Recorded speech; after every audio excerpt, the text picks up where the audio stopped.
فلا مضل له ومن يضلل فلا هادي له وأشهد أن لا إله إلا الله وحده لا شريك له وأشهد أن محمدا عبده ورسوله أما بعد فأعوذ بالله من الشيطان الرجيم بسم الله الرحمن الرحيم قال الله تعالى في القرآن المجيد وَإِذَا لَقُوا الَّذِينَ آمَنُوا قَالُوا آمَنَّا وَإِذَا خَلَوْا إِلَى شَيَاطِينِهِمْ قَالُوا إِنَّا مَعَكُمْ إِنَّمَا نَحْنُ مُسْتَهْزِئُونَ صدق الله العظيم صلوا على الحبيب اللهم صل على محمد وعلى آل محمد اللهم بارك على محمد وعلى آل محمد اللهم رب اشرح لي صدري ويسر لي امری واحلل عقدۃ من لسانی یفقهوا قولی. بعد از حمد و صلوات محترم سامعین، درس قرآن کی ہماری 13 آیات مکمل ہو چکی تھی اور میں نے آپ حضرات کو بتایا تھا کہ پہلی 5 آیات کے اندر اللہ رب العالمین نے مؤمنین کا، متقین کا، مسلمانوں کا ذکر فرمایا ہے کہ کامیابی کن صفات کے اندر ہے، کامیاب کون لوگ ہیں. پھر 2 آیات 6 اور 7 کے اندر اللہ رب العالمین نے کافروں کا ذکر فرمایا تھا. اب آیت نمبر 7 سے لے کر 20 تک منافقوں کا ذکر ہے. تو چونکہ 13 آیات ہو چکی تھی تو منافقوں کا اللہ رب العالمین ذکر فرما رہے تھے. ایک منافقوں کی قسم کے بارے میں اللہ رب العالمین نے ارشاد فرمایا وَإِذَا لَقُوا الَّذِينَ آمَنُوا، جب وہ لَقُوا الَّذِينَ ملاقات کرتے ہیں آمنو ایمان والوں سے، قالوا آمنا تو اس وقت کہتے ہیں کہ ہم ایمان لے آئے، آمنا ہم تو ایمان لے آئے ہیں.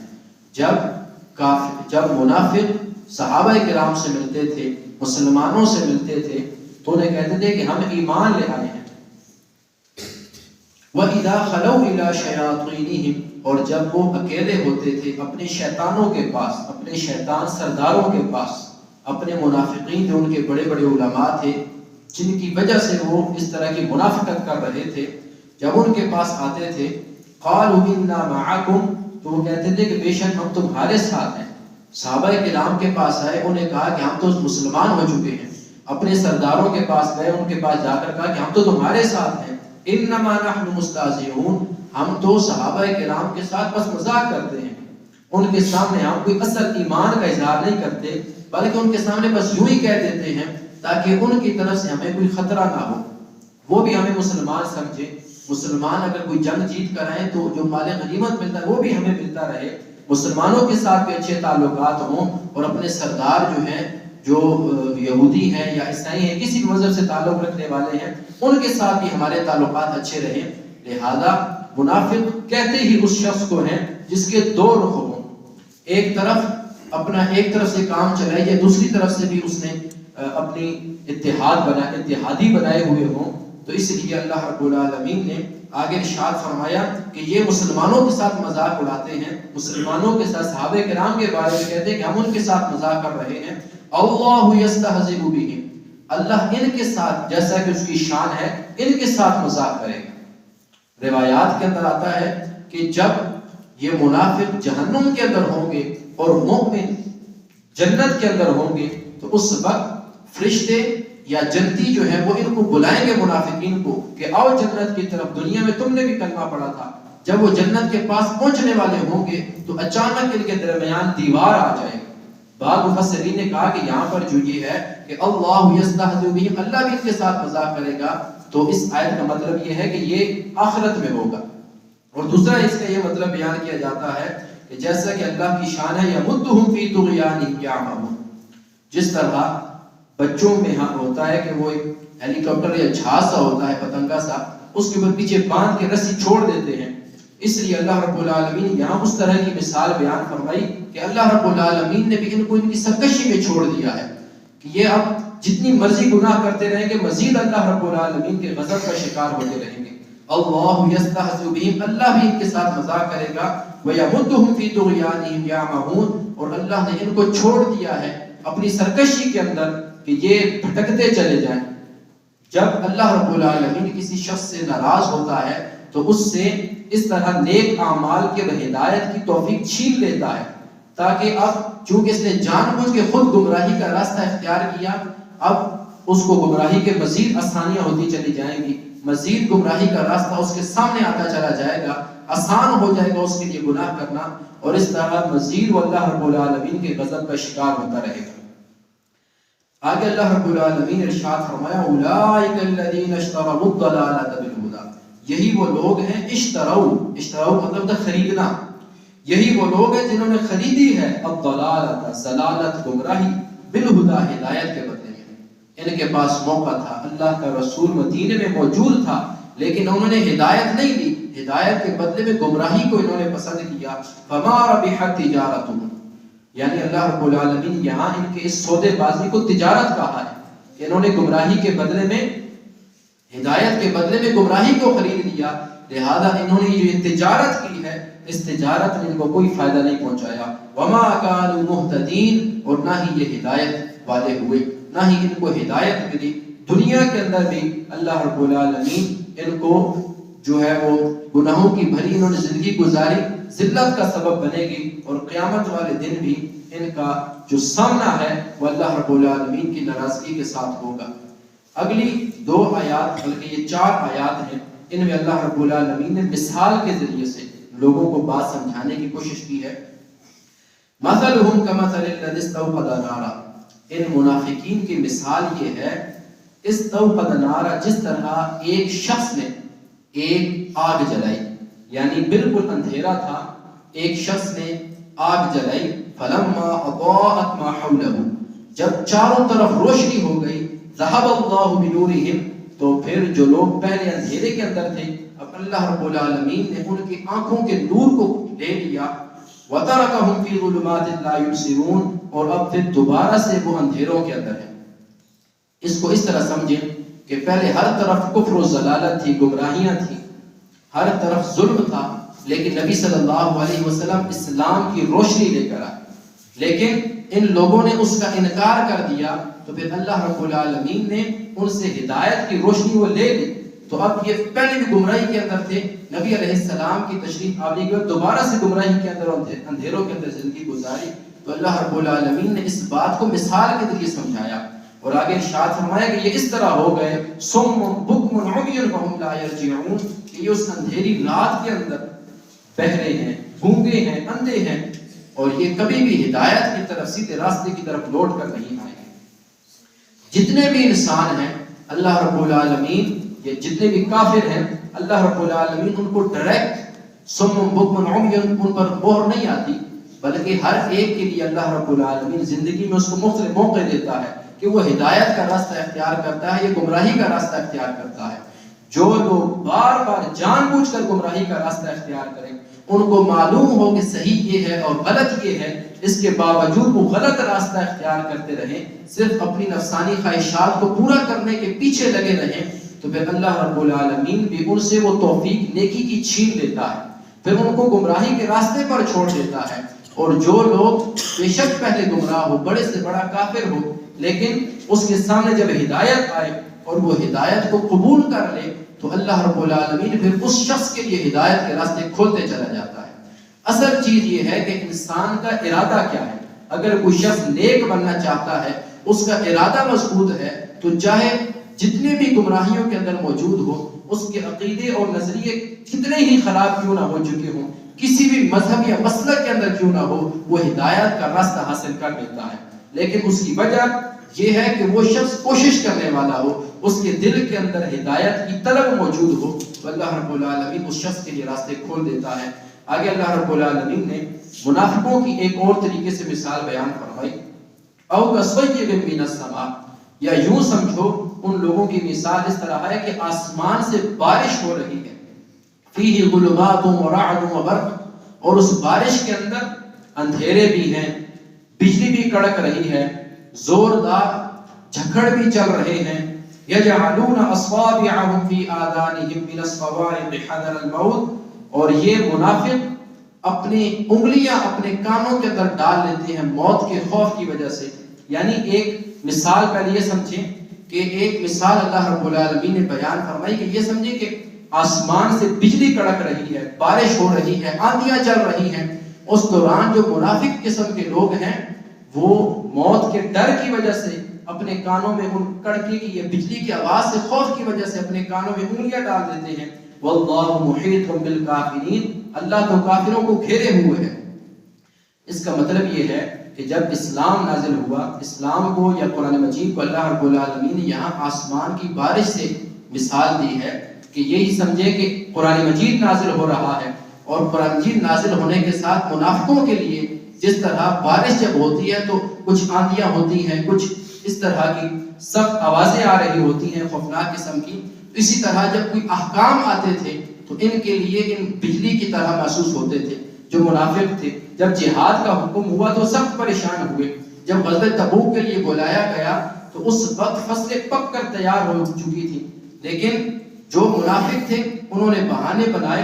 اللہ کے رسول صلی اللہ علیہ وسلم اس وقت یہ اعلان کر دیا تھا کہ آج غزوہ تبوک کے موقع پر چونکہ اس وقت کے سپر پاور سے مقابلہ تھا، لہذا جو شخص پیچھے رہ جائے گا وہ شخص منافق شمار ہوگا. لیکن اس کے باوجود بے شمار منافقوں نے اس وقت جو ہے وہ ہیلے بہانے کیے اور ان کی حقیقت سب لوگوں کے سامنے آ گئی. کیونکہ اس وقت آج اگر پاکستان میں یہ اعلان ہو کہ امریکہ سے لڑنا ہے تو ہر شخص اگر گھر سے نکلے گا تو کفن باندھ کر نکلے گا، امکان کوئی نہیں ہوں گے. لیکن اس وقت جو کہ اللہ کا رسول زمین پر موجود تھا، اللہ رب العالمین کی طرف سے تائید و نصرت تھی. جب اللہ کے رسول کی طرف سے یہ اعلان ہوا کہ وقت کی سپر پاور سے لڑنے جانا ہے، لہذا تمام اہل ایمان کی ضرورت ہے، ان کی افرادی قوت کی ضرورت ہے. لہذا اس وقت منافقین نے اپنی جان بچانے کی خاطر ہیلے بہانے کیے اور ان کے ایمان کی جو حقیقت ہے وہ سب کے سامنے آ گئی. اللہ نے یہاں پر یہ مثال بیان فرمائی کہ ان لوگوں کی مثال اس طرح ہے. قرآن مجید کا جب کوئی سخت حکم آتا ہے، کوئی اپنے نفس سے لڑنے کی بات آتی ہے تو اس وقت یہ کھڑے کے کھڑے رہ جاتے ہیں. آگے اللہ رب العالمین نے اس کی بہت ہی خوبصورت مثال مزید کھول کر بیان فرمائی. یکاد البرق یخطف ابصارهم، یہ جو بارش برس رہی ہے اس کے اندر جو بجلی ہے، جو آندیاں ہیں، طوفان ہے، یہ ان کی آنکھوں کی بصارت کو لے جائیں گے. یعنی قرآن مجید کے احکام آ رہے ہیں، یہ اس کا انکار کرتے ہیں تو ان قریب ان کے اندر جو ہدایت اللہ رب العالمین نے کچھ منافقین کے اندر بھی رکھی ہوئی ہے، کافروں کے بارے میں یہ فیصلہ ہو چکا ہے، یا ان منافقوں کے بارے میں جو اسلام ہی اس لیے لے کر آئے کہ ہم مسلمانوں کو نقصان پہنچائیں، مسلمانوں کی باتیں دوسرے اپنے یہودی سرداروں تک پہنچائیں، یہودی علماء تک پہنچائیں، ان کے اوپر بھی یہ مہر لگ چکی ہے کہ وہ ہدایت حاصل نہیں کریں گے. لیکن کچھ ایسے اس ٹائم اہل ایمان موجود تھے کہ جن کا ایمان بہت زیادہ کمزور تھا. ابھی انہوں نے اسلام قبول کیا تھا. سورۃ الحجرات کے اندر آتا ہے کہ کچھ لوگوں نے اسلام قبول کیا تو انہوں نے اعلان کیا کہ آمنا، ہم ایمان لے آئے. تو اللہ رب العالمین نے ارشاد فرمایا کہ تم یہ نہ کہو کہ تم ایمان لے کر آئے ہو، تم یہ کہو کہ تم نے اسلام قبول کیا ہے. ایمان تو تمہارے دلوں میں بھی داخل نہیں ہوا. لہذا اسلام قبول کرنا الگ چیز ہے اور دل میں ایمان کا ہونا الگ چیز ہے. لہذا بے شمار ایسے اہل ایمان تھے. تو اللہ نے ان آیات کے اندر ان لوگوں کو یہ بتایا ہے کہ جب قرآن مجید کا کوئی سخت حکم آئے تو کھڑے کے کھڑے نہ رہو. کلما اضاء لهم مشوا فيه، جب ان کے لیے روشنی ہوتی ہے، یعنی جب کوئی آسان حکم ہوتا ہے تو منافق اس پر عمل کرنے لگ جاتے ہیں. وَإِذَا أَظْلَمَ عَلَيْهِمْ، اور جب کوئی سخت حکم آتا ہے تو وہ کھڑے کے کھڑے رہ جاتے ہیں. یہی سمجھے کہ بالکل اندھیرا ہو چکا ہے، ان کو آگے کچھ نظر نہیں آتا. وَلَوْ شَاءَ اللَّهُ لَذَهَبَ بِسَمْعِهِمْ وَأَبْصَارِهِمْ، اگر اللہ چاہے تو ان لوگوں کی سماعت اور بصارت لے جائے. سماعت اور بصارت سے میں نے بار بار بتایا کہ یہاں پر یہی مراد ہے کہ ہدایت کی بات سننے کی اور حق دیکھنے کی جو توفیق ہے ابھی ان منافقوں سے وہ نہیں چھینی گئی، کیونکہ انہوں نے جان بوجھ کر منافقت اختیار نہیں کی بلکہ عمل کے اندر کچھ کمزوری ہے. قرآن مجید کے سخت احکام پر ابھی وہ عمل نہیں کر پاتے، ان کا ایمان اتنا زیادہ مضبوط نہیں. تو لہذا اللہ رب العالمین نے ان کے لیے کچھ گنجائش رکھی ہے. ابھی ان پر جو ہدایت کے دروازے بند نہیں ہوئے. ان اللہ علی کل شیء قدیر، بے شک اللہ ہر چیز پر قادر ہے. اگر کسی شخص کو ہدایت کی توفیق دینا چاہے تو ہدایت کی توفیق دے سکتا ہے.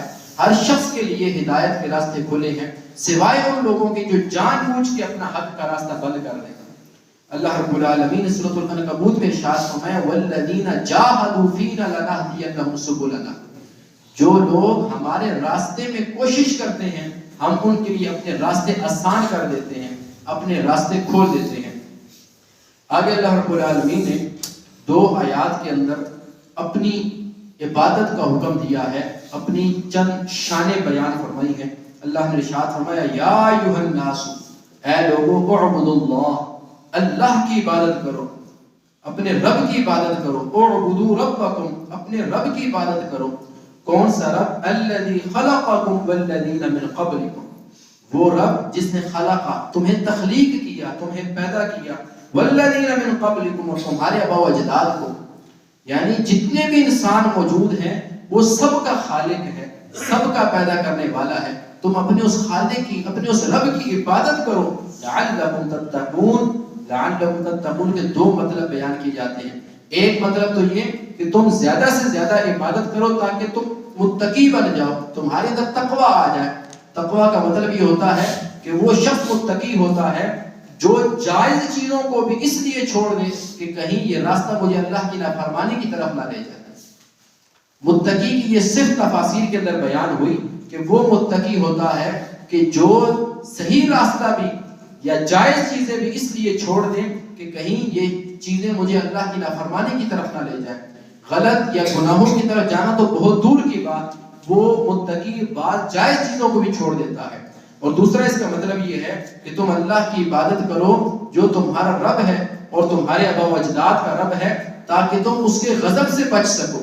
یہاں پر تتقون کا مطلب بچنا، اللہ نے یہاں پر تتقون کا لفظ ذکر فرما کر اس بات کی طرف بھی اشارہ کیا ہے کہ تمہارا کام دنیا کے اندر اپنی ان تمام آزمائشوں سے اپنے آپ کو بچا کر جو اللہ رب العالمین کی طرف سے آتی ہیں، جو جنت میں تمہارے لیے رکاوٹ ہے، ان تمام رکاوٹوں کو عبور کر کے اپنے لیے جو جنت میں ٹھکانا ہے اس تک پہنچ جاؤ۔ الذی جعل لکم الارض، پہلی چیز اللہ رب العالمین نے بیان فرمائی تھی کہ تمہارا رب وہ رب جو تمہارا بھی رب ہے اور تمہارے آباء و اجداد کا بھی، اپنی اس رب کی عبادت کرو۔ الذی جعل لکم الارض فراشا، جس نے زمین کو بچھونا بنا دیا۔ زمین نہ اتنی نرم ہے کہ آدمی اس کے اوپر قدم رکھے اور دھنس جائے، نہ اتنی سخت ہے کہ اس کے اندر ہر چلانا مشکل ہو جائے۔ اللہ نے اس کے اندر متوازی نظام رکھا ہے۔ اللہ رب العالمین نے اس کو فراشا، رہنے کے لیے، انسان کے سکونت اختیار کرنے کے لیے سازگار بنایا ہے۔ والسماء بناء، والسماء اور آسمان کو بناء، چھت بنایا۔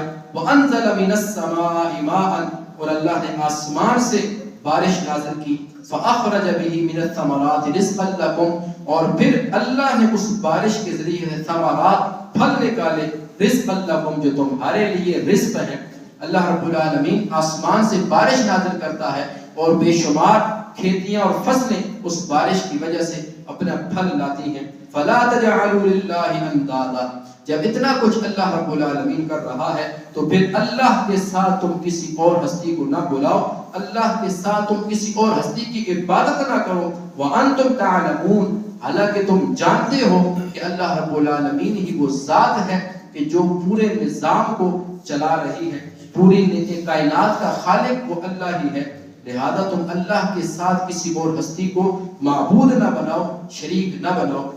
مشرکین مکہ، ان کے بارے میں قرآن مجید کے اندر ہی آتا ہے کہ وہ اللہ کو مانتے تھے کہ اس نے کائنات بنائی ہے، لیکن وہ اپنے بتوں کی عبادت کرتے تھے، کہتے تھے کہ یہ اللہ کی بیٹیاں ہیں جو بروز قیامت ہماری سفارش کریں گی، ہمارا کام ہے بس ان کو خوش کرنا۔ حالانکہ آج کل اگر ہم اپنے کئی پیران عظام کو دیکھیں تو وہ بھی صرف اپنی خوشامد کرانا چاہتے ہیں۔ حالانکہ اگر آپ صحیح صوفیاء کو دیکھیں، صحیح اولیاء اللہ کے حالات کو دیکھیں تو وہ اپنے ساتھ لوگوں کا تعلق مضبوط نہیں کراتے تھے، بلکہ ان کی یہ کوشش ہوتی تھی کہ ہمارے اس مرید کا، ہمارے اس آنے والے جو طالب علم ہے، اس کا تعلق زیادہ سے زیادہ اللہ کے ساتھ مضبوط کریں۔ تو یہاں پر بھی اللہ رب العالمین نے اسی بات کی طرف اشارہ کیا اور مشرکین مکہ کو بھی اس بات کی طرف توجہ دلائی، جب ہر چیز کا خالق اللہ ہے تو پھر جتنی نظر و نیاز ہو وہ سب اللہ کے لیے ہونی چاہیے۔ تمہارے اندر حقیقی محبت جو ہے وہ اللہ کے لیے ہونی چاہیے۔ نبی صلی اللہ علیہ وسلم کی ایک روایت ہے کہ تم اللہ سے محبت کرو کہ وہ تمہارا خالق ہے، تمہارا خدا ہے، تمہارا الہ ہے۔ مجھ سے محبت کرو کیونکہ میں اللہ کا رسول ہوں، اور میرے اہل بیت سے محبت کرو کہ ان کی نسبت میرے ساتھ ہے۔ یعنی ہر چیز ہر وقت اللہ رب العالمین کی نسبت سے ہو تو وہی قابل قبول ہے. جہاں پر اللہ رب العالمین کی نسبت کمزور ہوئی وہاں پر آپ سمجھ جائیں کہ یہاں پر شیطان کی طرف سے گمراہی کا دروازہ کھل رہا ہے. آگے اللہ رب العالمین نے 2 آیات قرآن مجید کے حوالے سے نازل فرمائیں. وَإِن كُنتُمْ فِي رَيْبٍ مِّمَّا نَزَّلْنَا، اگر تم شک میں ہو، ریب شک کو کہتے ہیں. یہ لفظ قرآن مجید کے شروع میں بھی آیا تھا، لا ریب فی، کوئی شک نہیں قرآن مجید میں کہ یہ اللہ کی کتاب ہے. تو یہاں پر بھی اللہ رب العالمین نے ارشاد فرمایا وَإِن كُنتُمْ فِي رَيْبٍ، اگر تم شک میں ہو، مِّمَّا نَزَّلْنَا عَلَىٰ عَبْدِنَا، اس چیز کے بارے میں جو ہم نے اپنے بندے پر نازل کی، یعنی اسلام کی تعلیمات اور یہ قرآن مجید. فَأْتُوا بِسُورَةٍ مِّثْلِهِ، تو پھر اس قرآن کی مثل کوئی صورت لے آؤ، اس قرآن مجید کی صورتوں میں سے کوئی صورت بنا کر لے آؤ. وَادْعُوا شُهَدَاءَكُم مِّن دُونِ اللَّهِ، اور تم اپنے ساتھ اللہ کو چھوڑ کر جتنے لوگوں کو ملانا چاہتے ہو ملا دو. قرآن مجید کے دوسرے مقامات پر اگر دیکھیں تو وہاں پر اللہ نے ارشاد فرمایا کہ جتنے انسان ہیں، جتنے جن ہیں، اگر تم ان کو بلاؤ اور وہ تمہاری مدد کریں اس قرآن مجید جیسی کوئی اور کتاب بنانے کی، قرآن مجید کی صورتوں جیسی کوئی صورت بنانے کی.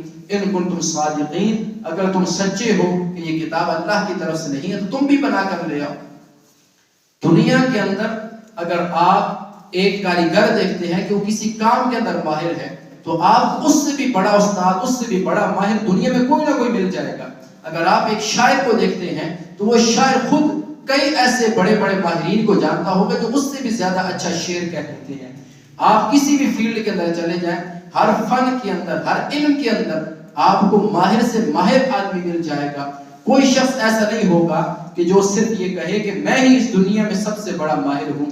لیکن نبی صلی اللہ علیہ وسلم اگر اپنی طرح سے یہ کتاب بنا کر لائے ہیں تو پھر تم بھی تو انسان ہو، تم بھی تو اپنے آپ کو بڑے سے بڑا خطیب قرار دیتے ہو، بڑے بڑے شاعر موجود ہیں، تو تم بھی اس جیسی کوئی صورت بنا کر لے آؤ.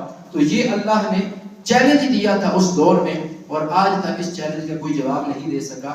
آگے اللہ نے ارشاد فرمایا کہ اگر فَإِن لَّمْ تَفْعَلُوا، اگر تم اس چیلنج کو پورا نہ کر سکو، وَلَن تَفْعَلُوا، اور ساتھ یہ ارشاد فرمایا کہ تم ہرگز ایسا نہیں کر سکو گے، تو پھر فَاتَّقُوا النَّارَ الَّتِي، پھر اس آگ سے ڈرو، وَقُودُهَا النَّاسُ وَالْحِجَارَةُ، جس آگ کا ایندھن لوگ اور پتھر ہوں گے. یعنی بروز قیامت ایندھن کیا ہوتا ہے کہ جس کے ذریعے سے آگ جلائی جاتی ہے. اللہ نے ارشاد فرمایا کہ بروز قیامت یہ جو بت ہیں جن کی تم عبادت کرتے ہو ان کو آگ کے اندر جلایا جائے گا، اور جو چیز جتنی سخت ہو جب وہ کوئلہ بنتی ہے تو اتنی زیادہ تپش دیتی ہے. تو لہذا جب یہ بت بروز قیامت آگ کے اندر جلیں گے تو وہ قیامت کی آگ تو ہے ہی کئی گنا سخت، لیکن ان پتھروں کی وجہ سے وہ مزید سخت ہو جائے گی. تو لہذا اس آگ سے ڈرو اور قرآن مجید کی تعلیمات پر عمل کرو. وعدت للکافرین، حقیقت کے اندر جو یہ آگ ہے یہ اللہ کے منکروں کے لیے تیار کی گئی ہے، قرآن مجید کی تعلیمات کے منکروں کے لیے تیار کی گئی ہے. لہذا اگر تم اس قرآن کو سچی کتاب مانتے ہو تو پھر اپنے آپ کو اس آگ سے بچاؤ. وبشر الذین آمنوا وعملوا الصالحات، اور خوشخبری ہے. یہاں پر ایک چیز قرآن مجید کا اسلوب بھی اچھی طرح سے سمجھ لیں. قرآن کے اندر جہاں کہیں بھی جہنم کا ذکر آئے گا ساتھ ہی اللہ رب العالمین جنت کا تذکرہ بھی فرمائیں گے. جہاں پر جنت کا تذکرہ آئے گا ساتھ ہی جہنم کا بھی اللہ رب العالمین وہاں پر ذکر کریں گے. اگر جنتیوں کا کوئی بات ہو رہی ہے تو ساتھ جہنمیوں کی ہوگی، مومن کی بات ہو رہی ہے تو ساتھ ہی کافروں کی بھی بات ہوگی، تاکہ ہر انسان کو یہ ہمیشہ واضح ہونا چاہیے. یا کوئی شخص قرآن مجید کی کہیں سے بھی تلاوت شروع کرے تو اس کو ہدایت کا کچھ نہ کچھ پیغام پہنچ جائے. یہ نہیں کہ صرف جنت کے بارے میں اس کو آیات ملتی رہے، تو ایسا آپ کو پورے قرآن مجید میں کہیں نہیں ملے گا. آپ قرآن مجید جہاں سے بھی کھولیں آپ کو اگر جہنم کا ذکر مل رہا ہے تو ساتھ جنت کا بھی ملے گا. تو اللہ نے یہاں پر پہلے جب جہنم کا ذکر فرمایا کہ فَاتَّقُوا النَّارَ الَّتِي وَقُودُهَا النَّاسُ وَالْحِجَارَةُ، تم اس آگ سے ڈرو جس کا ایندھن لوگ اور پتھر ہے. وعدت للکافرین، جو کافروں کے لیے تیار کی گئی ہے. تو ساتھ ہی اللہ نے جنت کا بھی ذکر فرمایا. اور وبشر الذین آمنوا وعملوا الصالحات، بشارت دی، ایک خوشخبری ہو تمہیں ان لوگوں کو آمنو جو ایمان لائے، صرف ایمان نہیں لائے، صرف کلمہ پڑھ کر مسلمان نہیں ہوئے، وعملوا الصالحات، نیک اعمال بھی کرتے رہے. ان لهم جنات تجری من تحتها الانہار، ان لوگوں کے لیے ایسی جنات، جنت کا مطلب باغات ہوتے ہیں، ان لوگوں کے لیے ایسے باغات ہیں تجری من تحتها الانہار، جن کے نیچے انہار نہریں بہہ رہی ہوں گی. جن کے اس کا دو مطلب کیے جاتے ہیں. ایک تو یہ کہ وہ نہر ان باغات کے بالکل ساتھ پہلو میں بہہ رہی ہوگی، اور ایک مطلب یہ کیا جاتا ہے کہ وہ فرش اس طرح کا ہوگا جس طرح شیشہ ہے، شیشے کے نیچے نہریں بہتی ہوئی نظر آ رہی ہوں گی. واللہ عالم، بروز قیامت اگر جنت میں جائیں گے تب اس کا حقیقی مطلب معلوم ہو سکتا ہے، کیونکہ قرآن مجید کے اندر یہ آیات متشابہات میں سے ہیں کہ اللہ نے جنت کا تصور کچھ نہ کچھ ہمارے ذہن میں بٹھانے کے لیے اس طرح کے الفاظ استعمال فرمائے، ورنہ حقیقی جو جنت کا مفہوم ہے اس تک نہ الفاظ کوئی اس کی رہنمائی کر سکتے ہیں، نہ انسان کا تصور وہاں تک جا سکتا ہے. لیکن بہرحال اللہ رب العالمین نے جنت کا دھندلا سا تصور پیش کرنے کے لیے اس طرح کے الفاظ بیان فرمائے ہیں. آگے ارشاد فرمائے کلما رزقوا منها من ثمرۃ رزقا، جب جنت کے اندر رزق دیا جائے گا وہاں پر کوئی پھل، تو قالوا هذا الذي، اس وقت جنتی کہیں گے کہ یہ تو وہ پھل ہے رزقنا جو ہمیں دیا جا چکا ہے من قبل، اس سے پہلے. اس جملے کا ایک مطلب تو یہ ہے کہ جب جنت میں لوگوں کو کوئی پھل دیا جائے گا کہ یہ جنتی پھل ہے، وہ اس پھل کو دیکھ کر کہیں گے کہ یہ تو وہ پھل ہے جو ہم نے دنیا میں کھایا تھا. لیکن وَأُتُوا بِهِ مُتَشَابِهًا، تو اللہ رب العالمین ارشاد فرمایا کہ اگر کوئی شخص سیب کھا رہا ہے تو وہ دیکھنے میں تو سیب لگ رہا ہوگا، لیکن جب وہ کھائے گا تو وہ بالکل ہی اور چیز ہوگی، یعنی دنیا کے پھل اس کے مقابلے میں کوئی چیز ہی نہیں ہے.